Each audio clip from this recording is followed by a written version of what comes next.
বাংলাদেশ একেবারে উত্তপ্ত রণক্ষেত্র।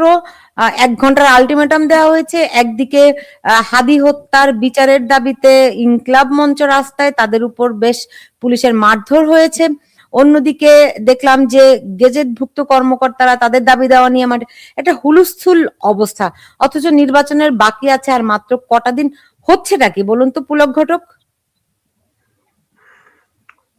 আপনার হাদি হত্যার বিচারের দাবিতে ইনকিলাব মঞ্চের যে বিক্ষোভটা, এটা সরকারের মধ্যেই কিছু অংশ ওদেরকে দিয়ে করায়, আবার কিছু অংশ হয়তোবা সরিয়ে দেওয়ার চিন্তা করে। ইনকিলাব মঞ্চের সঙ্গে সরকারের সুসম্পর্কটা আমরা আগে থেকে সবাই জানি। ইনকিলাব মঞ্চকেই বারবার ব্যবহার করেছে সরকার, বিভিন্ন মব সৃষ্টিতেও ব্যবহার করেছে। আবার ইনকিলাব মঞ্চের নেতা হাদিকে মারার ক্ষেত্রেও এক অদ্ভুত ব্যাপার। ইনকিলাব মঞ্চের নেতা হাদি হত্যার যে বিচারটা হবে সুষ্ঠুভাবে, এটাও একটা সামগ্রিক ধোঁয়াশা, মানে বিশ্বাসযোগ্য বিচারের তো কোনো মানে ইনকিলাব মঞ্চ নিজেও বিশ্বাস করছে না সরকার বিচার করছে, আমরা সাধারণ মানুষও বিশ্বাস করছি না। অদ্ভুত অদ্ভুত সব তত্ত্ব হাজির করে চার্জশিট বানানো হয়েছে। তো এটা ইনকিলাব মঞ্চের কাছে গ্রহণযোগ্য হয়নি। আসলে মানে অদ্ভুত ব্যাপার হচ্ছে, ইনকিলাব মঞ্চের হাদিকে হত্যার জন্য যে লোকটাকে জেল থেকে বের করে আনা হয়েছে, বড় রকমের প্রায় একাধিক অস্ত্র সহ গ্রেপ্তারকৃত একজন আসামি, এটাও একটা অদ্ভুত ব্যাপার যে সে লোকটাকে জেল থেকে বের করে আনছে কয়েক মাস আগে, তাকে ব্যবহার করেছে এত বড় ইনফ্লুয়েন্সিয়াল চাককে। এটা শনাক্ত করার কোনো চেষ্টাই করেনি। ওটা করলেই হয়তো থলের বিড়ালটা বেরিয়ে যেত যে আসলে কার প্রভাবে এই লোকগুলোর জামিন হয়। আর আপনি দেখুন, আমাদের শ্যামল দত্তের মতো সাংবাদিক এখনো জেলে আছে, মোজাম্মেল হোসেন মঞ্জু জেলে আছে, ফারজানা রূপা তার হাজবেন্ড, নিশ্চয়ই মোজাম্মেল বাবুর কথাই বলছি। তো আমাদের ফারজানা রূপা জেলে আছে। এই আমাদের অ্যারেস্ট করে রেখেছে জাস্ট সরকারের সমালোচনা করার কারণে। আমাদের চট্টগ্রামের ঢাকা মানে বিশ্ববিদ্যালয়ে শিক্ষকতাও করতো, আমাদের সঙ্গে সাংবাদিকতাও করেছে ভাই আনিস আলমগীর। তো এই তো বাস্তবতা, তাই না? জামিন হয় না। আজকে ঢাকায় কি হলো আমাকে সেইটা একটু ব্রিফলি যদি বলতেন। ওইটা হচ্ছে যে যারা জেল থেকে বের করে তারা আবার আন্দোলন করে, তারাই ব্যবহৃত হয়, আবার তারাই আজকে দেখলাম আমরা মারধরের শিকার হলো পুলিশের দ্বারাই। পুলিশ মারধর করার কিছুক্ষণ পরে পুলিশ মারধর করার কিছুক্ষণ পরে প্রথম দফার জ্বালাময়ী বক্তব্য আমরা দেখেছি যে রাস্তা ছাড়বো না ইত্যাদি ইত্যাদি। কিছুক্ষণ পরে বিবৃতি দিয়ে বলেছে যে আমরা নির্বাচনের আগে আর কোনো আন্দোলন করবো না।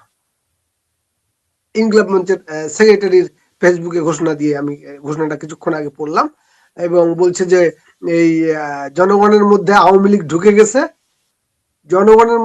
লীগ ঢুকে গেছে, অতএব তাদেরকে এখন সতর্ক অবস্থান নিতে হবে, এই সময়ে তারা নির্বাচন করবে না। অর্থাৎ কার বক্তব্য কখন কাকে দিয়ে এরা বলাচ্ছে, একটা অদ্ভুত ব্যাপার।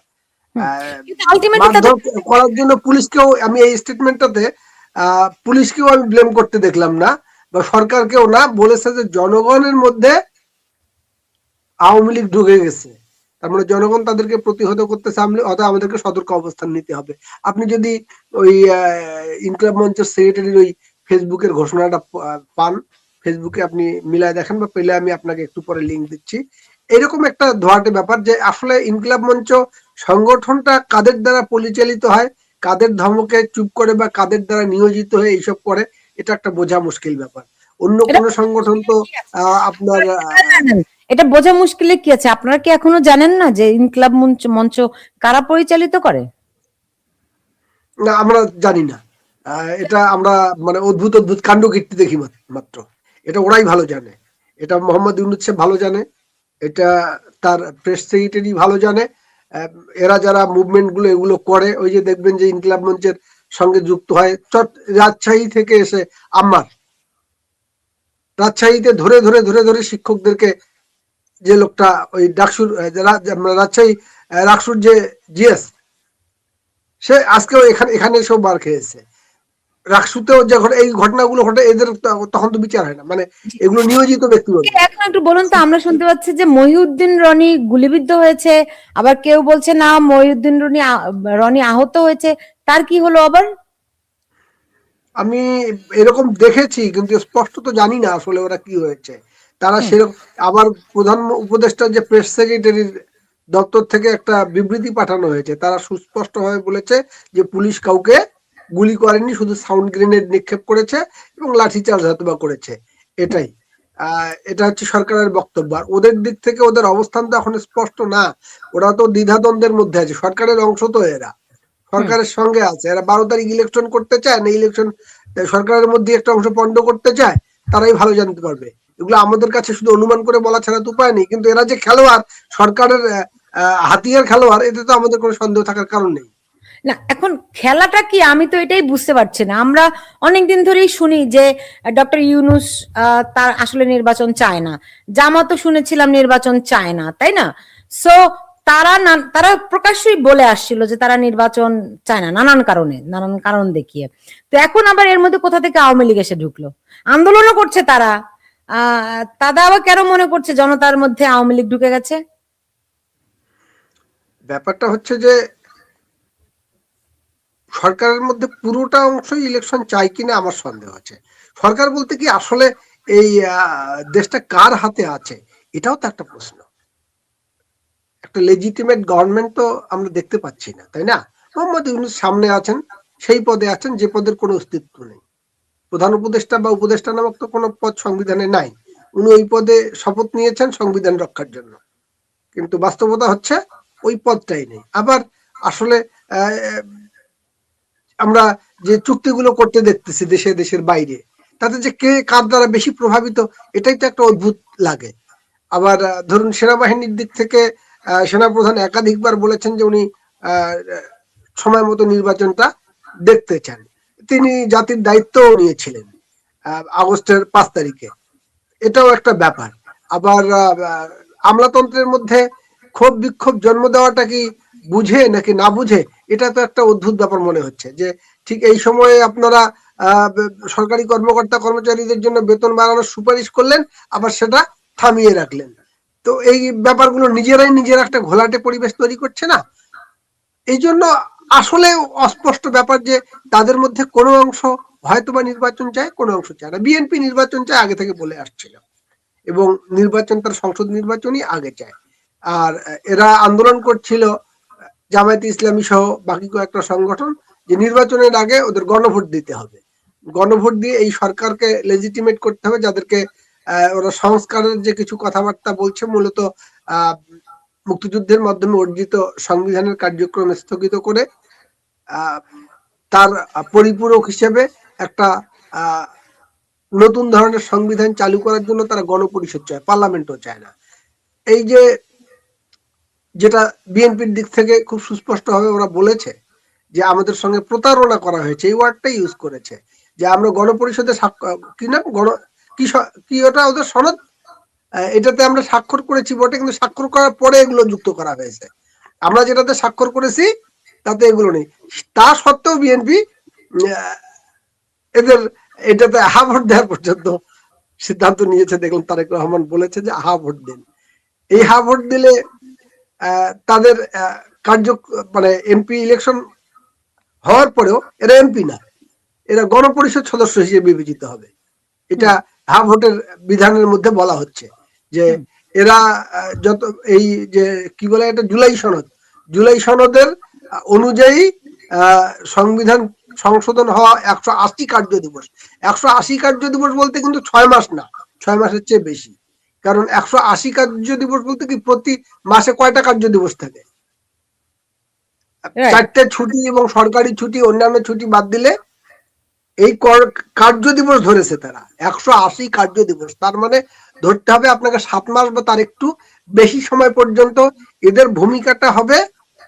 এটা একবারে ওরা ঘোষিত ভাবে বলছে যে এরা গণপরিষদ সদস্য হিসেবে বিবেচিত হবে, সংবিধান প্রণয়ন করবে নতুন এই ইয়ার আলোকে। কি বলে যেন, এই যদি ওরা আহা জয়যুক্ত দেখাবে, এটা আমরা বুঝতেই পারতেছি। মানুষ বিশ্বাস করে না যে নাকে যারা জয়যুক্ত হতে দিবে। না এর বিরুদ্ধে পুরো রাষ্ট্রীয় মেকানিজম ব্যবহার করতেছে, অর্থ ব্যবহার করতেছে। না এ ভোট দেওয়াটাকে অপরাধ হিসেবে সাব্যস্ত করেছে, অথচ একটা না অপশন রেখেছে ওরা হাকে জয়যুক্ত করাতে চায়। অতীতে আমরা যা দেখেছি, জিয়াউর রহমান সাহেব করেছেন হানা, এখানেও এই হানাটা হচ্ছে একটা বিপজ্জনক ব্যাপার, মূল সংকটের জায়গা।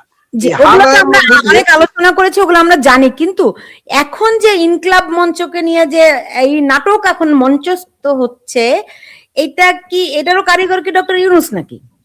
আমার তো সরকার, ইউনূস সাহেব নিজে নাকি ইউনূস সাহেবের অন্য লোকেরা, আমরা এটা জানি না, কিন্তু এইটা ঠিক এই লোকগুলো সরকারের লোক এবং এরা তাদেরই লোক। মুহূর্তের মধ্যে তো চুপ হয়ে গেছে, এই খেলাটা বেশি দূর আগাবে এরা মনে তো হচ্ছে না। ওরা তো আবার আজকে বলেছে আপনার ইনকিলাব মঞ্চের পক্ষ থেকে, এই যে ওদের সেক্রেটারি বিবৃতি দিয়ে বলেছে 12 তারিখ নির্বাচন হবে, আমরা এর মধ্যে আর কিছু করবো না, মাঠটা খেয়ে চুপ হয়ে গেছে। লোকগুলোকে যে ছেলেগুলোকে বিভিন্ন জায়গা থেকে নিয়ে এসেছিল, কিছু পুলিশের মাঠটার খেলো, এরপর নেতারা বললো যে না এটা ভালো না, এটার মধ্যে আওয়ামী লীগ ঢুকে গেছে, আমরা সরে গেলাম। সুতরাং ওইটা ক্লোজ। এটা এই ইনকিলাব মঞ্চ কালকে নতুন করে বিপ্লব করতে আসবে না, এমনি ছেলেপেলেদেরকে মার খাওয়ালো, কিছু একটু পরিস্থিতি ঘোলা করলো, হয়তো আচ্ছা, সরকারের একটা অংশ করবে। আমি একটা জিনিস বুঝতে পারছি না, সেটা হচ্ছে যে তারা মাঠে নামলো হাদি হত্যার বিচার দাবিতে, ঠিক আছে, পুলিশ তাদেরকে মারলো, তারা আরো কঠোর অবস্থান বললো যে তারা এই একটা এটা সুরাহা করতেই হবে, 1 ঘন্টার আলটিমেটামও দিল, রাইট? তো ধরেন এই যে রাস্তায় নামলো, এইটা দিয়ে তারা কি অ্যাচিভ করতে চাইলো, এরপরে আবার যে সরে দাঁড়ালো সেটা দিয়েই বা তারা কি অ্যাচিভ করতে চাইলো? দুইটা কন্ট্রাডিক্টরি ঘটনার মধ্যে দিয়ে তাদের লক্ষ্যটা কি? এদের লক্ষ্য কোথায়? আপনার এই ধারাবাহিকভাবে ওদের যতগুলো এজিটেশন, যতগুলো প্রোগ্রাম, বিক্ষোভ, এর মধ্যে কোথায় কি লক্ষ্য দেখেছেন? আপনার যেসব জায়গায় মব করেছে তার মধ্যে কি লক্ষ্য ছিল? একটা নিয়োজিত একটা অ্যাকশন কমিটির মতো এরা বিভিন্ন জায়গায় বিভিন্ন রকম কাজগুলো করেছে। আপনার ভারতের বিরুদ্ধে ইয়ে করতে হবে, স্লোগান দিতে হবে, স্লোগান দিচ্ছে। লক্ষ্য কইটা বাংলাদেশকে নিয়ে যে আমরা এটি অ্যাচিভ করতে চাইবো, ওদের কোনো হাতি হত্যার বিজয় ছাড়া লেগে থাকার কোনো দেখতেছি না। এগুলো নিয়োজিত মততন্ত্র তৈরি করাটাও তো একটা লক্ষ্য হতে পারে, তাই না? বা লক্ষ্য, সেটা বলতে পারেন। সেই লক্ষ্যকে আপনারা দেখছেন না? না, আমি তো কোনো লক্ষ্য অভিসারী এগুলো দেখছি না, এগুলো নৈরাজ্য সৃষ্টির অভিসারী হতে পারে।